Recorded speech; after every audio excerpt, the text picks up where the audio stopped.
नन्दनाय च नन्दगोपकुमाराय गोविन्दाय नमो नमः। हरि ओम। स्वस्ति श्री गणेशाय नमः। ओम श्री सरस्वती नमः। ओम श्री वेदपुरुषाय नमः। श्री मातृपितृचरणकमलेभ्यो नमः। ओम श्री गुरुचरणकमलेभ्यो नमः। कृष्णं नारायणं वन्दे कृष्णं वन्दे प्रजाप्रियं कृष्णं द्वैपायनं वन्दे कृष्णं वन्दे पृथासुतं वासुदेवं सुता देवकंसचारुणमर्दनं देवकी परमानन्दं कृष्णं वन्दे जगद्गुरुम्। मुकुं करोति वाचालं पङ्गुं लङ्घयते गिरिं यत्कृपातमहं वन्दे परमानन्दमाधवम्। कस्तूरितिलकं ललाटपटले वक्षोस्थिते कौस्तुभं साग्रे वरमौक्तिकं करतले वेणुकरे कङ्कणं शरण्ये हरिचन्दनसुललितं कंठे च मुक्ताम्बली गोपाल स्त्री परिवेष्टितो विजयते गोपालचूडामणि बंशी विभूषितकर्णं नवनीरदाभट पीताम्बरदारुणा विमाफलधरोष्टा इन्द्रसुन्दरमुखा अरविन्दनेत्रात् कृष्णात् परं किमपि अहं न जाने। सच्चिदानन्दरूपायं विश्वोत्पत्त्यादिहेतवे त्रापत्राय विनाशायं श्रीकृष्णाय नमः। ॐ जय जय श्री राधे मेरी स्वामिनी मैं राधे जो की दास।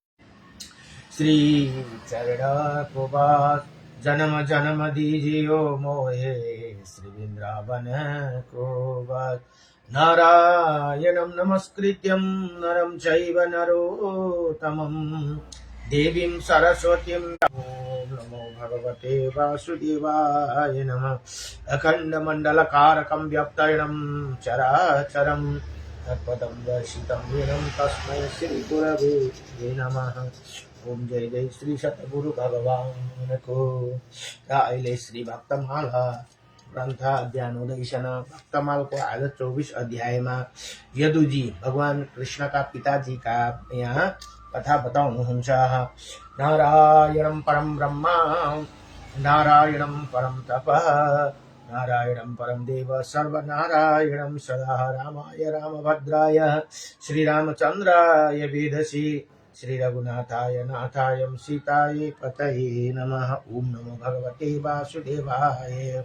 राधे राधे राधे राधे गोविंद राधे राधे राधे राधे राधे गोविंद राधे गोविंद भजो राधे गोविंद राधे गोविंद भजो राधे गोविंद राधे राधे राधे राधे राधे गोविंद राधे गोविंद भजो वृंदावन चंद्र राधे गोविंद भजो वृंदावन चंद्र राधे गोविंद भजो वृंदावन चंद्र। नमो भगवते वासुदेवाय।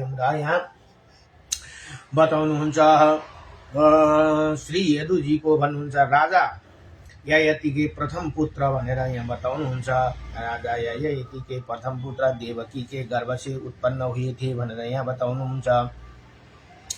ये यादव वंश के प्रवर्तक देवयानी सरी है मैले देवकी भन्न आएको छ। देवयानी भनेको को त भन्दा राजा सरी ऋषि दुर्वासाका पुत्री हुन् देवयानी। अनि देवयानी के गर्भ से उत्पन्न हुए थे। यदुवंश के प्रवर्तक राजा हुए। इनके वंश में स्वयं भगवान श्री कृष्ण का प्रादुर्भाव हुआ अथवा प्राकट्य हुआ था। ये बड़े धर्मज्ञ तथा धर्मशील थे।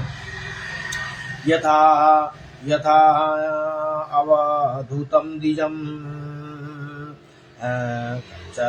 कंसचारणन्तमुक्तिं कविं निरक्षयं तरुणं युद्धं प्रपथ्यं धर्मवितं। श्रीमद्भागवत 11 र 7-25 अध्यायमा यहाँ भन्नुहुन्छ, यहाँ यदि कोई शंका करे कि इन्होंने तो पिता ययाति की आज्ञा का उल्लंघन कर दिया था, जो कि अधर्म है भनेर अब ययाति राजाले 4 पुत्र मध्येमा आफ्नो पुत्रको यौवन माग्दाखेरि यी सबैले मना गरिदिएका थिए, तर कान्छा पुत्रले मात्रै उनलाई आफ्नो यौवन दिएका थिए। तर यहाँ भन्नुहुँदैछ यही कुरा यहाँ सन्देह भयो भनेर यहाँ बताउनुहुन्छ। यहाँ धर्म अधर्म है, ये फिर उन्हें धर्म हो तब वो धर्मशील कैसे कहा गया भनेर यहाँ बताउनु भयो। इनका समाधान ये है कि इन्होंने मुख्य धर्म भगवत भक्ति के प्राधान्य देकर सामान्य धर्म पितृ ज्ञान पालन को अस्वीकार किया भनेर यहाँ बताउनुहुन्छ। किया था अतः अधर्म नहीं है। वास्तविक धर्म तो भगवत भक्ति की है। यथा धर्म भगवत भक्ति की भक्ति और भगवत धर्मो मत भक्ति कृत्यो भनेर यहाँ बताऊँ। और पिता की आज्ञा मानकर जरा अवस्था को स्वीकार करने से भागवत भजन में बाधा पड़ती है। जरा अवस्था में संदा उपयोगी नहीं कही गई भनेर यहाँ बताउनुहुन्छ। अब भक्ति कतिखेरको भक्ति चाहिँ एकदम सफल हुन्छ त भन्दा बाल्यकालदेखि नै गरेको भक्ति, यौवन हुँदैखेरि गरेको भक्ति चाहिँ हाम्रो जरा अवस्था भनेको बुढापामा गएर गरेको भक्ति हाम्रो सफल हुँदैन। त्यतिखेर हामीलाई मनै लाग्दैन, यता जीव दुख्छ, यता के हुन्छ। अझै भक्ति त बाल्यकालमा गरेको, जब तपाईको ज्ञान आउँछ नि बाल्यकालमा, जस्तै 12 वर्ष जब तपाईँ पुग्नुहुन्छ, 12 वर्षदेखि लिएर जब भगवानको तपाईँ नाम गुणगान गाउनु थाल्नु भयो भने आहा त्यो जस्तो बढिया भक्ति अर्को केही हुँदैन। त्यही कारणले पिताको कुरालाई उनले मान्नु भएन भनेर यहाँ बताउनुहुन्छ यदुजीले। किनभने पिताजीले उनलाई त भोग भोग्नु थियो, अब भगवानको विषयमा भन्नुभएको थियो भने त सायद मान्थे पनि होला यदुले है, तर उनलाई भोग भोग्नु थियो। त्यो कारण भोगको लागि शरीर माग्नु भयो, आफ्नो पिताजीलाई उनले दिनु भएन। यहाँ भन्नुहुन्छ अति इन्होंने पिता की आज्ञा का नहीं माना, पुनः परम पिता परमात्मा की सेवा में दत्तचित्त यदु ने यदि लौकिक पिता के वचन को नहीं माना तो कोई दोष नहीं। यहाँ भनेको हाम्रो यो लौकिक पिता हो हुनु होइन। यस्तो है, फेरि जब माता पिताले धर्मवत कुरा गर्नु हुँदैछ, धर्मको पथमा चलाउनु हुँदैछ भने त्यो कुरा अवश्य मान्नुपर्छ नि, फेरि त्यसमा चाहिँ दोष लाग्छ। अब यहाँ चाहिँ के थियो भने ययातिले चाहिँ भोग भोग्नका लागि त्यो अर्को समिष्टा भन्ने एउटा थिए, जुन देवयानीका उयो दासी थिइन्, उसैलाई विवाह गरेर उसँग भोग भोग्नका लागि उनले आफ्नो शरीर जरा बुढोपा शरीर छोराको मागेका थिए। त्यसले गर्दाखेरि यहाँ कथा के आउँदैछ त भन्दा त्यो परम पिता परमात्मा की सेवा में दत्तचित्त यदु ने लौकिक पिताको वचनको नै माना भनेर यहाँ बताउनु। अब लौकिक माता पिता त हामीलाई जन्म दिने लौकिकै हुनुहुन्छ, तर उहाँले धर्मवत उपदेश छ भने त्यो मान्नुपर्छ।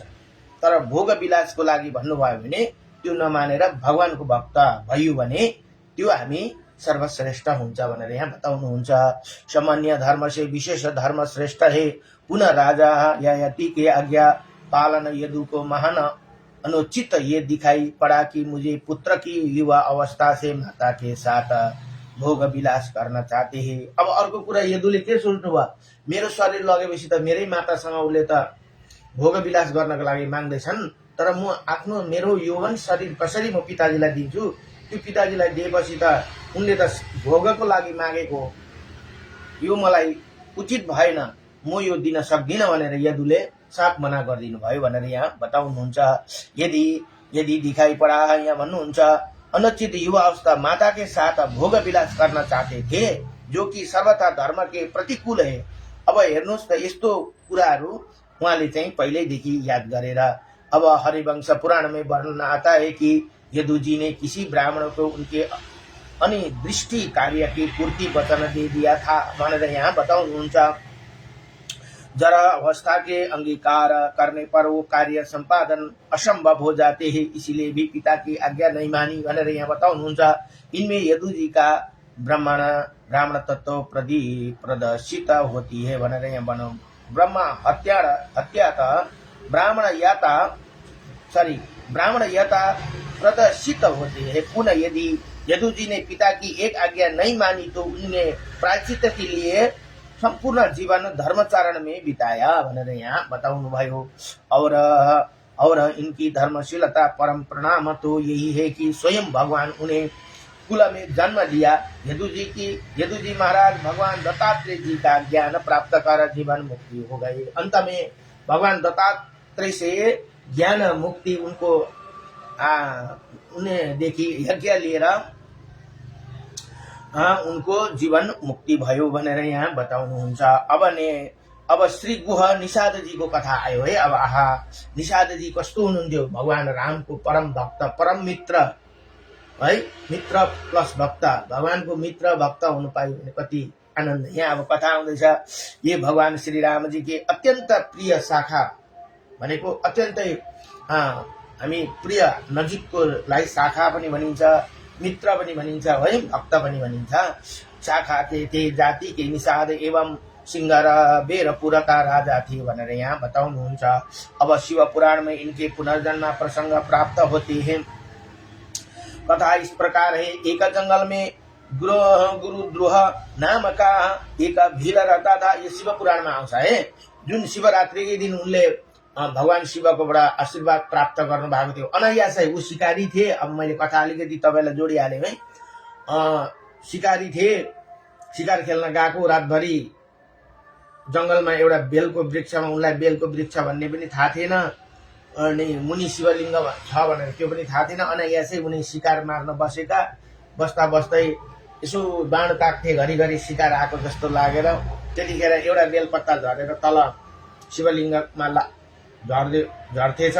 अलिकति तुम्लेटमा बोकेका पानी पनि त्यति बेलै उनले त्यो शरीरलाई अलिकति यताउता गर्दा तन्काउँदा त्यो जल पनि अलिकति त्यसमा झर्दो रहेछ। त्यसले गर्दा 4 पैरको पूजा भयो। पूजा भएपछि भगवान खुसी अत्यन्त प्रसन्न हुनुभयो। हेर्नुहोस् त, उसले अनायासै, उसलाई थाहै छैन यहाँ मुनि शिवलिङ्ग बेलको वृक्षमा बसेर उसले त शिकार गर्न खोजेको थियो, तर अनायासै भगवान शिवको शिवरात्रिको दिन यस्तो पूजा महिमा भएर त्यहाँनिर उनलाई दर्शन दिनुभएको भन्ने कथा शिव पुराणमा आउँदछ है। यही कुरा अलिकति यहाँ भने पुनर्जन्ममा प्रसंग प्राप्त गरेर कथा इस प्रकार है। एक जंगल में गुरुद्रोह नाम का एक भील रहता था। जीवन को हिंसा, उसको जीवों का हिंसा करना उसका सहज कर्म बन गया था। उसी से परिवार पालन पोषण करता था। महाशिवरात्रि का दिन था, मैं अघि बताइहालेँ नि तपाईलाई। वही प्राप्त काल ही शिवकार की ओह में घर में इस घर से निकला पड़ा, परंतु देव युग से उसी दिन उसी कुछ नहीं मिला था। अच्छा, अर्को कुरा, त्यो दिन उनलाई केही खानेकुरा मानौ उनको अनायासै व्रत भयो, व्रतको पालन भयो। संध्या हो गई, घर के लोग भूख से बाट देखे होंगे, अतः असु अवश्य मेवा कुछ लेकर ही लौटना चाहे। अब भन्दैछन् उनले, उनको त घरमा पनि सबै शिकार मारेर लगेर खुवाउनु पर्थ्यो रे आफ्नो परिवारलाई, तर उनले सम्झे रे अब भोकले बिजोग भइसक्ला, जसरी पनि म शिकार लिएरै जान्छु भनेर यस्तो विचार गरे भनेर यहाँ बताउनुहुन्छ। ये विचार कर वो भील एक जलाशय के समीप के बेला के वृक्ष पर चढ़ गया। उसी नीचे एक शिवलिंग था। रात्रि के प्रथम पहर में एक हिरणी जल पीने के लिए जलाशय पर आई। अब यहाँ है कथा। आई, भीला हर्षित होकर अपने धनुष बाण संभालने लगे। इनमें उसके शरीर के हिलने से कंधे पर लटकी हुई जला भीरो तुम्बी से भनेको एउटा तुम्लेट भन्ने तुम्बी से उस जल छचल कर शिवलिंग पर जा गिर पड़ा। तथा धनुष बाण के संचालन से बिल्लपत्र भी टूटकर शिवलिंग पर जा पड़ा। इसी अचानक संपादित हुई सुकृति से उसी भील का बहुत से पाप तत्काल नष्ट होगा।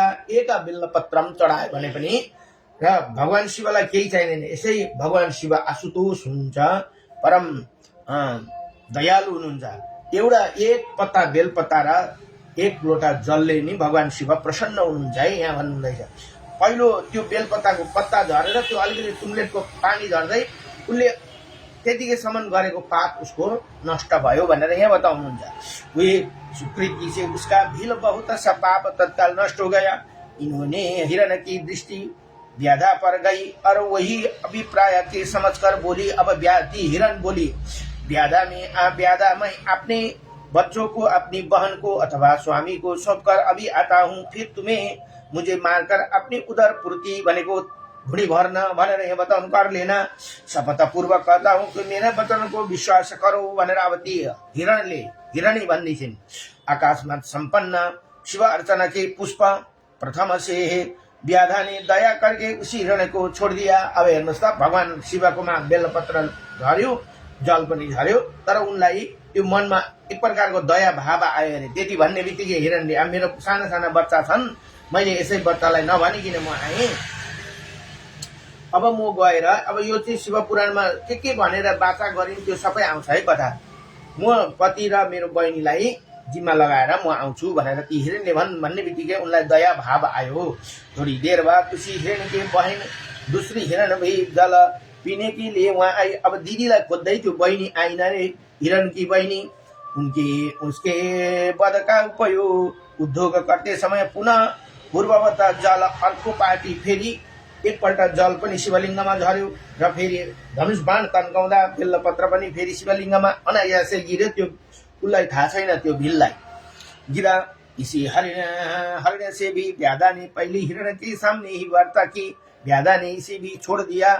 इतने में एक हष्टपुष्ट हिरण अब फेरि दुईटा पत्नीलाई खोज्दै हिरण आइपुगेछ। हिरण भी जलसाए की और आता देखा पड़ा। पुनः उन्हें बोध में साज शिव अर्चना संपन्न हो गया। अब 3 पल्ट भयो शिव अर्चना भएको है। उसलाई थाहा छैन।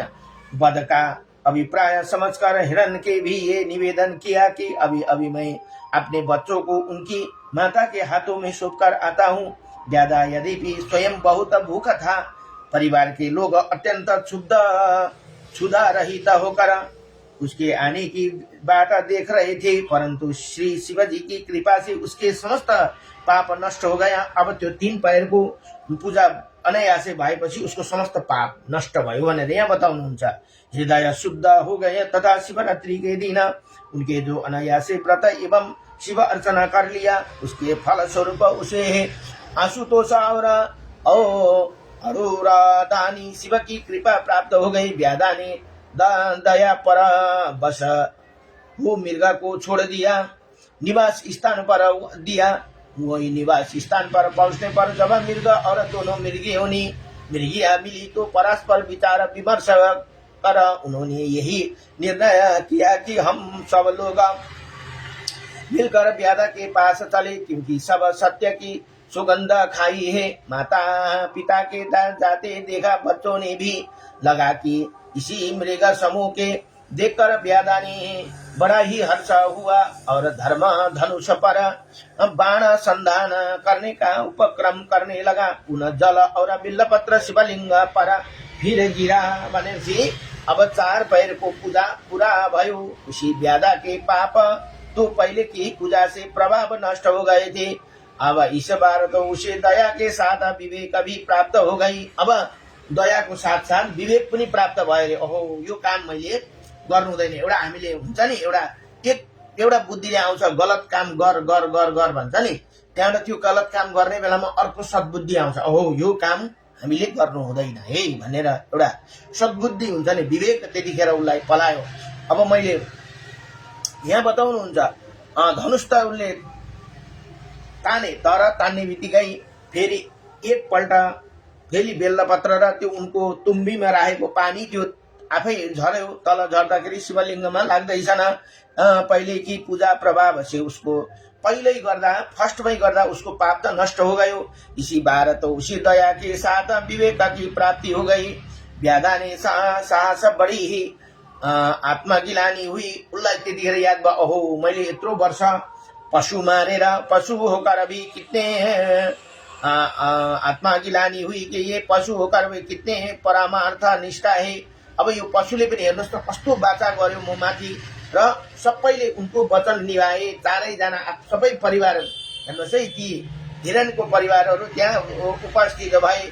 मैं मनुष्य होकर भी परमार्थ की कौन कहे, स्वार्थ में भी विमुख रहा, उचित रीति से उधर पूर्ति करने में भनेको भुणी भर्ने में भी असमर्थ रहा। धन्य ये मृग और मेरे जीवन को बार बार धिक्कार है। इसी प्रकार ज्ञान संपन्न होने पर व्याधा ने अपने बाणों को रोक लिया और श्रेष्ठ मृगों ने तुमो धन्य हो गए, तुम्हारा कल्याण हो, तुम्हें जाओ। व्याधा के ऐसे कहने पर भगवान शिवजी ने तत्काल त्यही में हिरणबाट प्रकट हुनुभयो। हेर्नुहोस् त, भगवान शिवजी त्यही हिरणबाट तत्काल प्रकट हुनुभयो। जीवन को बार बार धिक्कार है भनेर यहाँ रोक लिया। श्रेष्ठ मृग तुम धन्य हो, तुम्हारा कल्याण हो, तुम जाओ भनेर व्याधाले त्यसभन्दा व्याधा के ऐसे कहने पर भगवान शिवजी ने तत्काल प्रकट होकर अपनी दिव्य स्वरूप का दर्शन कराया और प्रसन्न होकर सुदुर्लभ भक्ति का वरदान देकर बोला, हे व्याधा एक दिन निश्चय ही तुम भगवान श्री राम से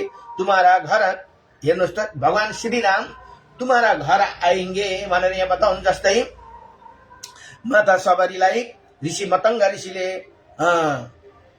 वरदान दिनुभएको थियो भने त्यस्तै शिवजीले पनि भन्नुभयो यसले भीललाई अब भन्नुहुन्छ यहाँ, निश्चय भगवान तुम्हारे घर आएंगे और तुम्हारे साथ मित्रता करेंगे।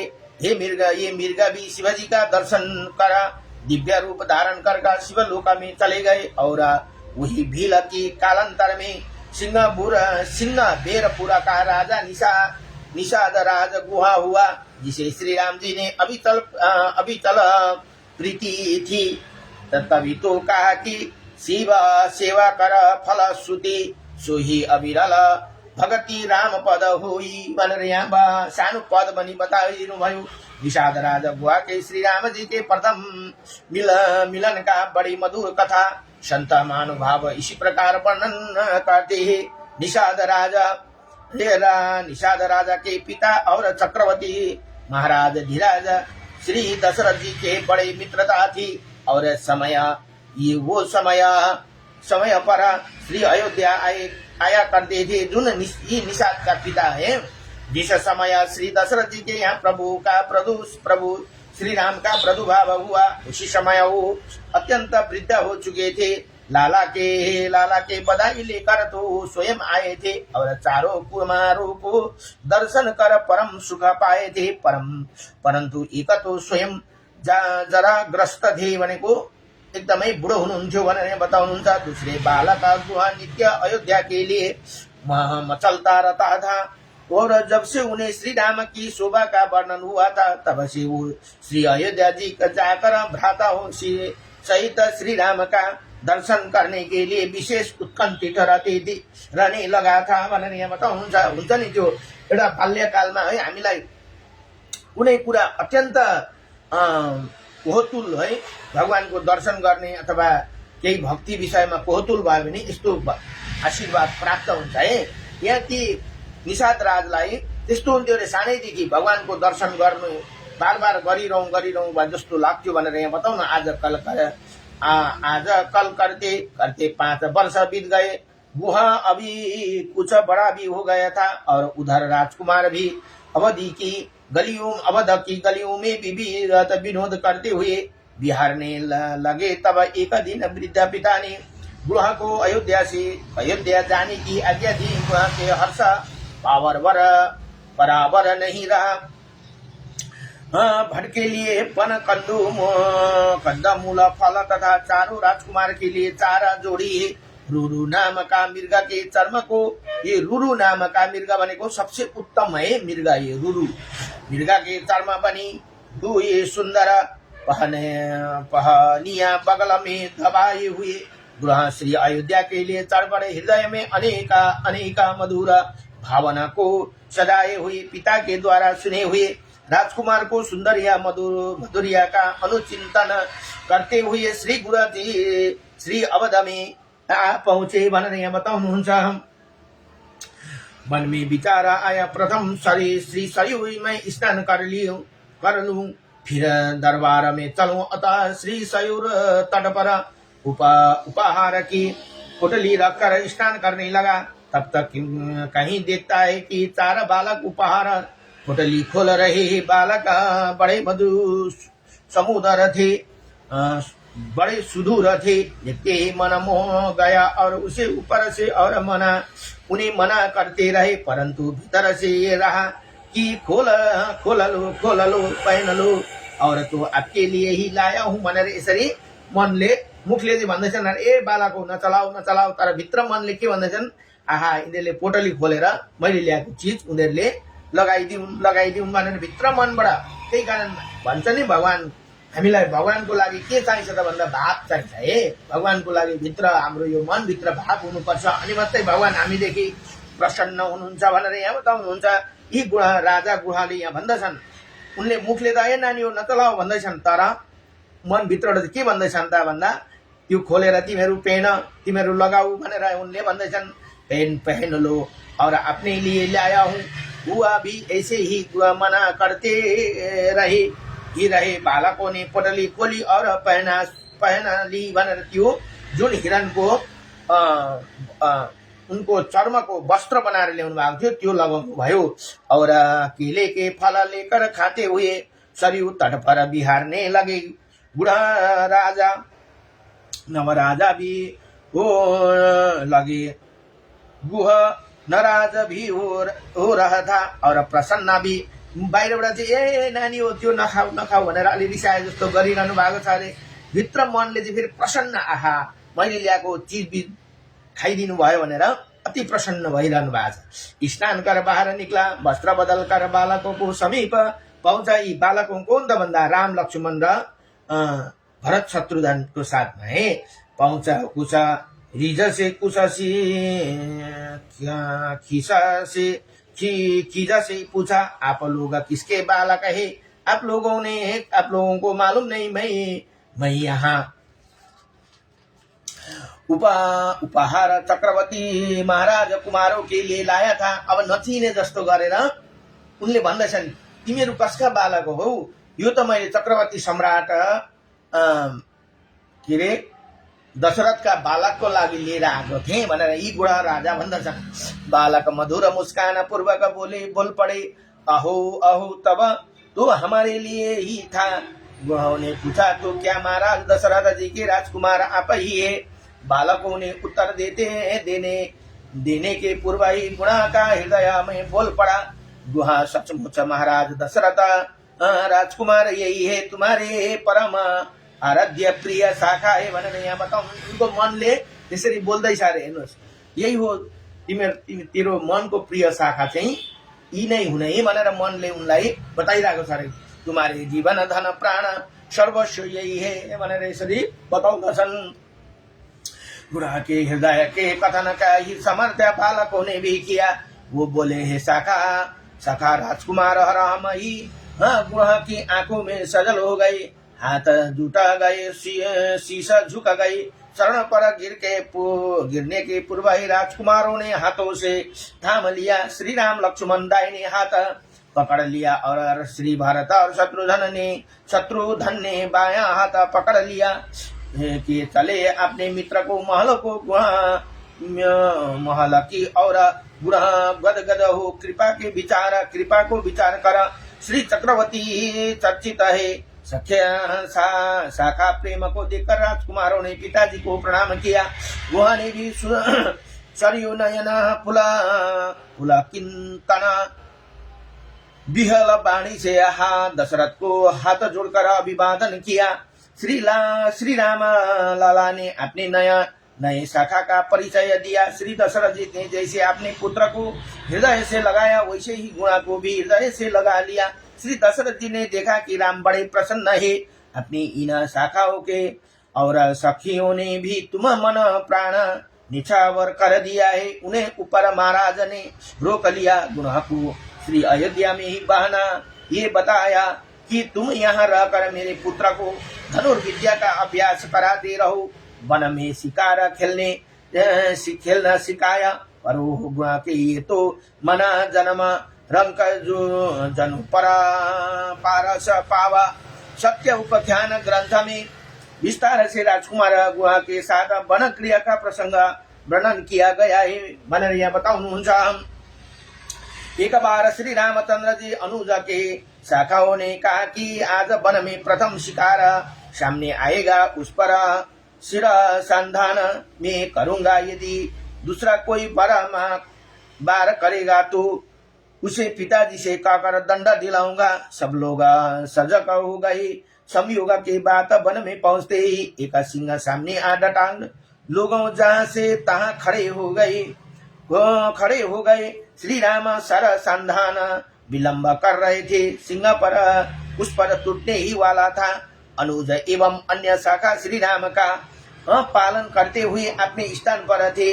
गुहा ने अपने कर्तव्य निश्चित कर लिया कि जो भी दंड मिले मैं सह लूंगा, परंतु मेरी आंखों के सामने सिंह के द्वारा मेरा मैं अनिष्ट मुझे नहीं सह नहीं लूंगा। इन्होंने तत्काल एक साग चलाई। निशाना सही बैठा सिंह मरा गया। श्री राम के हृदय में भक्त वत्सलता उमड़ रही थी। अत्यंत सम्यक हो रही थी कि इन्होंने श्री राम की आज्ञा का उल्लंघन किया। पिता नहीं कौन सा दंड मिलेगा। निषाद गुहा परम प्रसन्न हो गया था। अपने मित्रों को सकुशल देखकर लोगों वन विहार घर लौट आए। सबने देखा श्री राम के श्रीमुख से गुहा का गुणगान सुनकर श्री चक्रवर्ती महाराज धीराज श्री दशरथ जी अपने हाथों का आभूषण गुहा को हाथ में पहनाए रहे थे और हृदय से लगाए कि तथा तुरंत ही सिंहबेरपुर के राजा होने की घोषणा भी कर दी। त्यति बेला भगवान रामलाई उनले आफ्नो ज्यान पनि दाउमा राखेर सहायता गरेको कारण त्यही दिनदेखि उनलाई सिंहबेरपुरका राजा पनि घोषणा गरिदिनु भयो भनेर यहाँ बताउनुहुन्छ। एक बार शिकार की राम गए वन में तब आएको सिंगार। भारत दी संग सका सकुचे सुनी के रघुनाथ के स्व बड़ा। समय पर सेवक दृढ़ न जानी निषाद झटपट के संग जाना। सिंहबेर को राजा बक्षमा दिए परया पहिराया दियो निज हाथ कड़ा। भगवान श्री राम जब वन जाते समय सिंहबेरपुर में आए तब उसी समय निषाद राज गुहा की वहाँ राजा थे। अपने मित्र को वनवासी रूप में देखकर उन्हें बहुत कष्ट हुआ और उन्होंने हाथ जोड़कर विनय की कि आप इसी सिंहबेरपुर का राजा राज्य करे और यहीं रहे। परंतु श्री राम ने उसे माता पिता की आज्ञा बताकर अपने वनवास निश्चय बताया। इसी प्रकार निषाद राज गुहा भगवान श्री